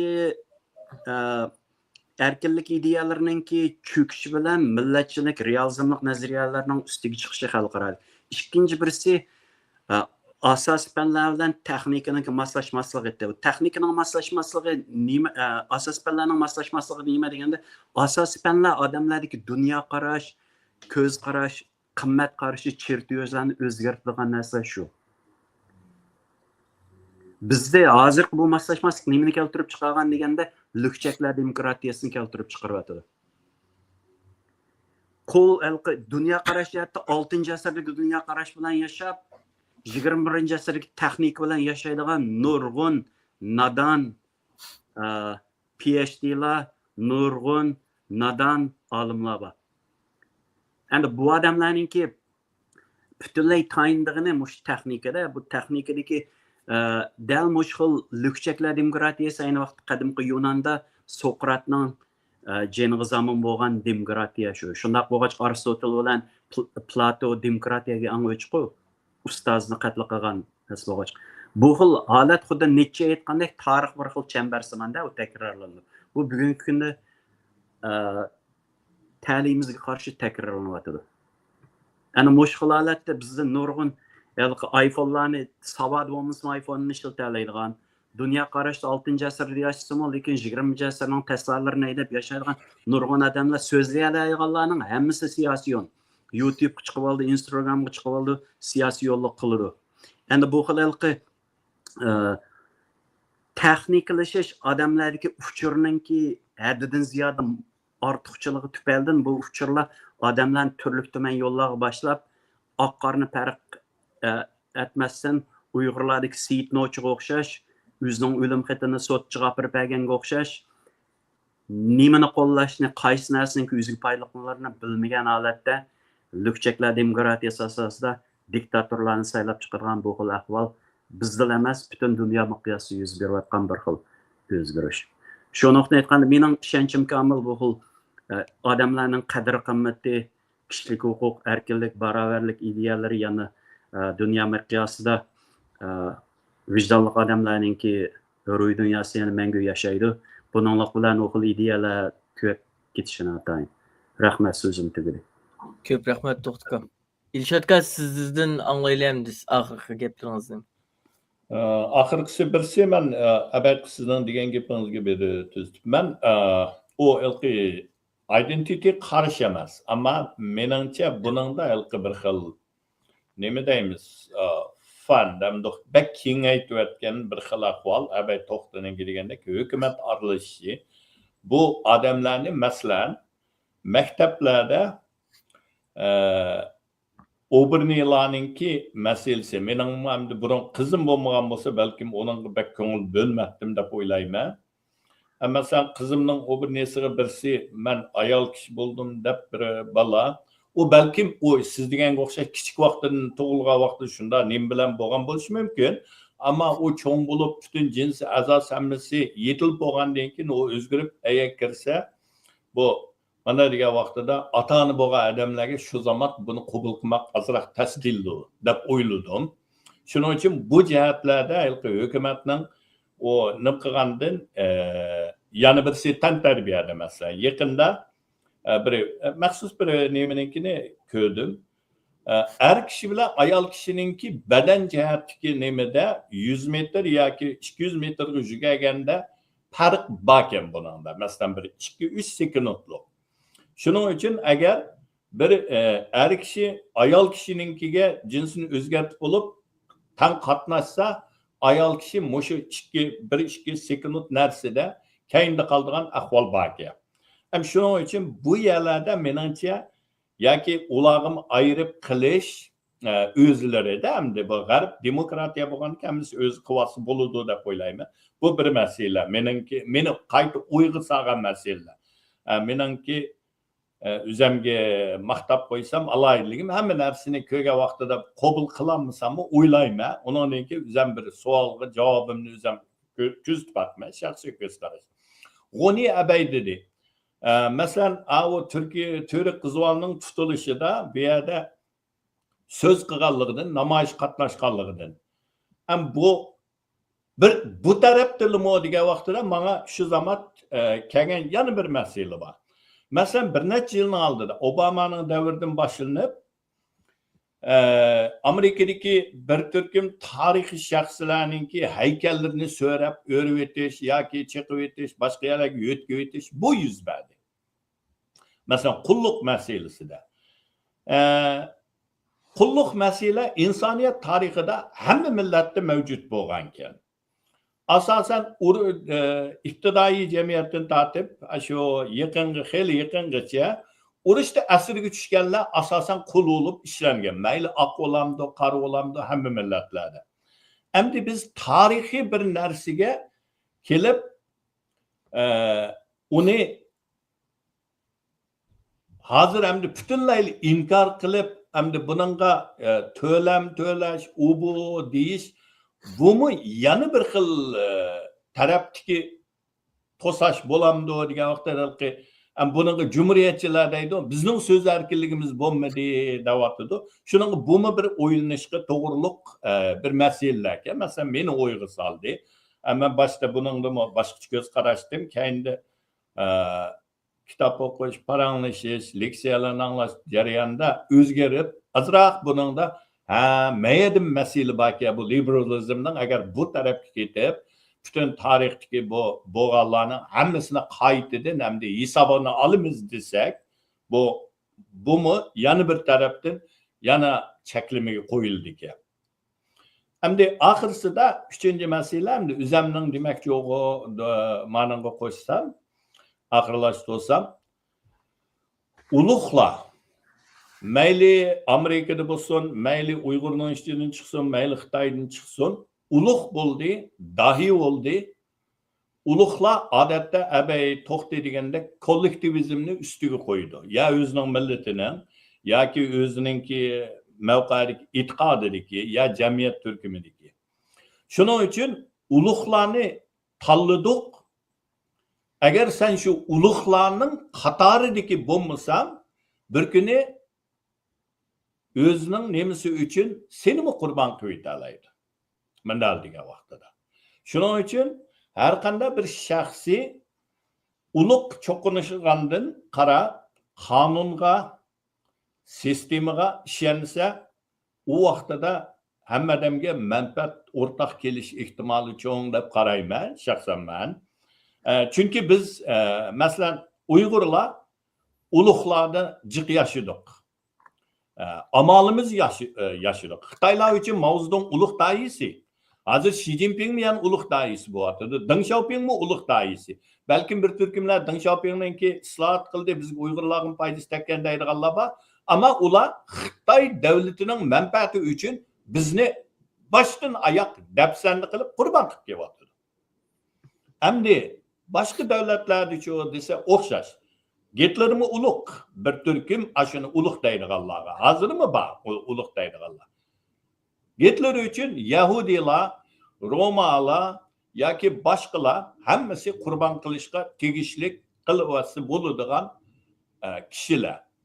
Hozirgi Amerikaning hukumatimi masalan bir turkumlarningki bu yerda qurbon qilish qilgan vaqtida Amerika qaytadan gullanib asli keladi deyotgan ma shuarni yaxshi o'ylash kerak.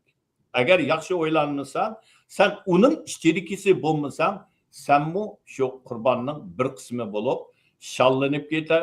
Shallanib ketsang yaxshi, ammo uningdan yomon kuniga kelish ehtimoli nihoyat cho'q. Rahmat. Ko'p rahmat Yeshotqam. G'uni navbat sizda. Buyurun Mehmet. Bir ikki yig'in chalsak. Ma'qul, rahmat. Mening bir necha shu fikrlarim bor. Birinchisi ma jinsiy so'roqqa kelsak, o'xshamaydigan fikrlar bor albatta. Uni to'g'riq paranjlik bo'ldi, qandaq u burunlarni salamiz, qandaq u burunlarni salmaymiz degandek. Men Kopenhagen Universitetida uzun vaqt ishlagan. Kopenhagen Universitetida 10 yildan tatib peqitlar hem cinslarga bo'lgan tualetlar bor. Ayrim qilmaydi. Lekin siz o'zi uni taqib qo'ya olgandan keyin uningdan cho'ng gap ishlar kelmaydi. Lekin u shu o'xshamaydigan fikrlar bor uningda. Heykellarningki ishlar to'g'riqmi o'xshamaydigan fikrlar bor bo'lish kerak. Men shaxsan shu nacha odamlar bo'lsa heykelni ilib muzeyxonaga solsak bo'ldi. Masalan sizningcha balkim Mao Zedongninki, Stalinninki, Hitlerninki heykelni ilib shu cho'ng maydonda solmay, masalan Qashqardagi Mao Zedongning heykeli hozircha bor turdi. Menimcha ko'pincha Uyg'urlar uni ilib etsak yaxshi bo'ldi deb o'ylashim mumkin. Siz shunday o'ylashingiz mumkin yo o'ylamasligingiz mumkin. Men shunday o'ylayman. Lekin u ishlar hozir bo'layotgan cho'ng ishlarga nisbatan iqtisodiy hem jang urush odam o'ltirdigan ya odamlarni ilib Salvadorga aeroplan bilan evetildigan yoki shunday ishlarga nisbatan kichik ishlar bo'ldi. Kriz bo'lib qolgan vaqtda her doim her yerda resmiy u krizisni qilgan odamlar boshqalarni izlab gunohni ularga tashlab silib qilishga tirishdi. Hitler bo'lsa Yahudilarni tanlagan. Uningdan burun Yevropada ayollarni tanlagan. Yoki Romalar, Sigoynalarni tanlagan degandek ishlar bor. Yevropada hozir chet elliklarni talab turdi. Germaniyada bo'lsa turklarni yaxshi ko'rmaydi. Daniya yoki Svetsiyada bo'lsa hozir arablarningki gaplarni qilyapti, yomon gaplarni. Amerikada bo'lsa Meksikoliklarning gaplarini qilyapti, hozir Kanadaliklarning gaplarini qildigan bo'ldi. Ammo har doim shunaqa ojizroq bir guruhni tanlab, ularga gunohni tashlab ketdi. U menimcha analiz jihatdan horunliq bo'ldi. Chunki resmiy o'zgarib bo'lgan, resmiy nachalab ketgan ishlarni tushunish uchun uni struktural jihatdan analiz qilish kerak. U albatta oson bo'lmaydi. Bir odamga yoki bir guruhga gunohni tashlab ketish osonroq bo'ldi. Bo'libmi ojizlarni talab ularga tashlab ketsak texmo oson bo'ldi.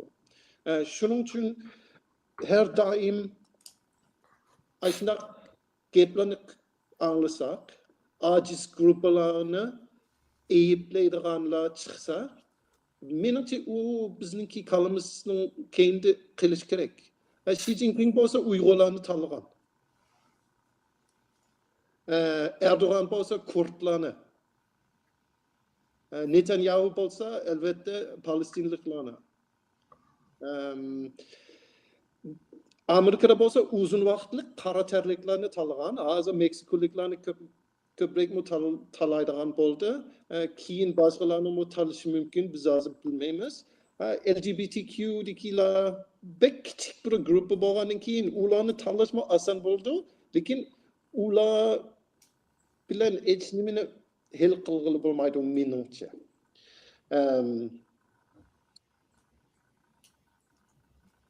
Shu. Endi biz bo'layotgan ishlarni, dunyoda bo'layotgan ishlar strukturalist jihatdan yaxshi analiz qilib, sistemni o'zgartmasak, menimcha bo'lmaydi. Men to'xta akamiz degan gaplarga qo'shilaman. Albatta, erkinlik yo'q bo'lib ketmaydi. Erkinlik fikrmi, shu yerdan liberalizm yo'q bo'lib ketmaydi. U yana qaytib keldi. Ammo u o'zlikdan qaytib kelmaydi. Uni odam qilish kerak.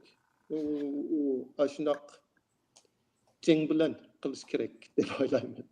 Rahmat. Ko'p rahmat o'g'ini. Bitimliq programmamiz qatnashmagan mehmonlarning rahmat. Programmani ko'rgan ekran qarindoshlarning shu vaqtda xayrli bo'lsin. Programmamiz bugun rekord yaratib 1 soat 35 minutlik program bo'ldi. Sizlar bilan Türkçe desem doyum olmuyor. Ve konulik sohbet bo'ldi. Şu an fikirlerine köp rahmet. Hem size programımızın bir şeyde ahırlaştırdık. Sizga